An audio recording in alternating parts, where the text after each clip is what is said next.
Hey everyone, welcome back to my channel. I'm Rini. This is, of course, the Enchanted Planner, and I'm going to take you through an updated walkthrough on how to import transparent PNGs into Design Space so you can print and cut. Cricut has made several changes within the last few weeks. Some of them have broke Design Space and some of them have fixed Design Space. Today, it's working, so we're going to go through this step-by-step thing, assuming now that you have already downloaded the transparent PNGs and they are living on your computer. You're going to come up here to New Project. This is going to open up the canvas. Over in the left-hand column, we're going to hit Upload. Now, I've already uploaded the image in here, but we're going to go through the process by uploading image. And this is where things start to look a little bit differently in Cricut Design Space. So hit Browse or drag the file there. Then hit the Continue button down in the right-hand corner. And then hit the Apply and Continue, which is also down in the right-hand corner. Now this is where things went a little sideways. Because they've put print and cut in the descriptions, whereas in my personal opinion, they should not have called it flat graphic. They should have just stuck with calling it print and cut, because a lot of you got very confused by this, because again, our natural instinct is to look at what is in bold, not necessarily to read the fine print. So I was happy to walk a few of you guys through this, but for print and cut, we're now selecting the flat graphic. Like it says print and cut down in the description there, but I missed it initially at first too. So those of you who reached out to me, you're not alone. From here, we hit the upload button, and this is going to actually put it onto the canvas.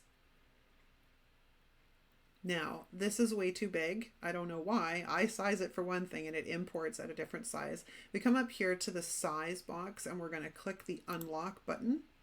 And then we're going to change our sizing from to 6.75 by 9.25.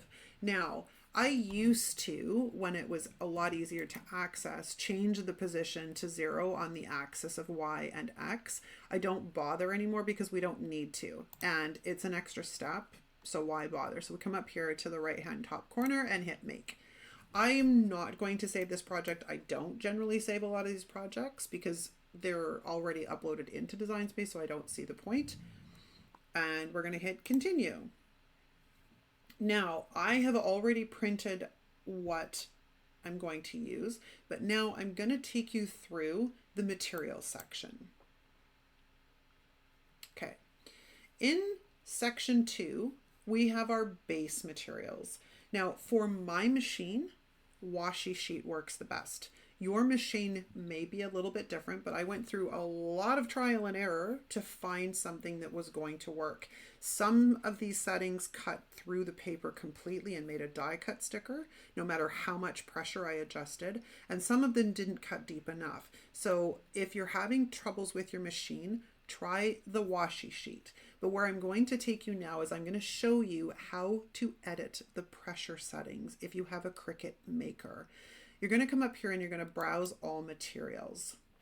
Now in here you can search for washi sheet, but it's not going to allow you to change the pressure settings. Coming down here to the bottom left hand corner, you'll see material settings. Select that and scroll. And you can choose any of these if you really wish to play around, but the washi setting is what we're going to talk about right now. We hit the edit button. And this is where you can adjust the pressure. Now, my machine right now works really well with the blade setting being set to 115. If that's a good place to start. Again, it's a little bit of trial and error, unfortunately, and they're not all the same. Die's machine, what is this? Your changes have not been saved. Are you sure you want to? No. Okay, so let's close that because I'm just going to go this way. I don't want to mess any of my settings up, so we're just going to close the window out. Oh, that's fine. Good to go. All right, so that is where you edit the material settings. And as I mentioned, that's what's working well on my machine. Di uses a different setting. I think she uses copy paper. And I tried copy paper on my machine and it cut right through. So if you're having difficulty, start with washi sheet and adjust the pressure settings, and you'll probably find that it works fairly well. And I hope that helps. I know several of you reached out to me when they made the changes because you couldn't find where you were supposed to import for print and cut, which is why I thought it might be better to just do an updated video. But it's no problem. It's my pleasure to give you a hand. I don't mind at all. And again, as I tell you guys often, if you ever have any questions or you are stuck or you have hesitations, send me an email. My email can always be found in the description of every video I put out on the channel. I hope you guys found this useful. Thanks so much for hanging out with me, and I will see you next time. Ciao.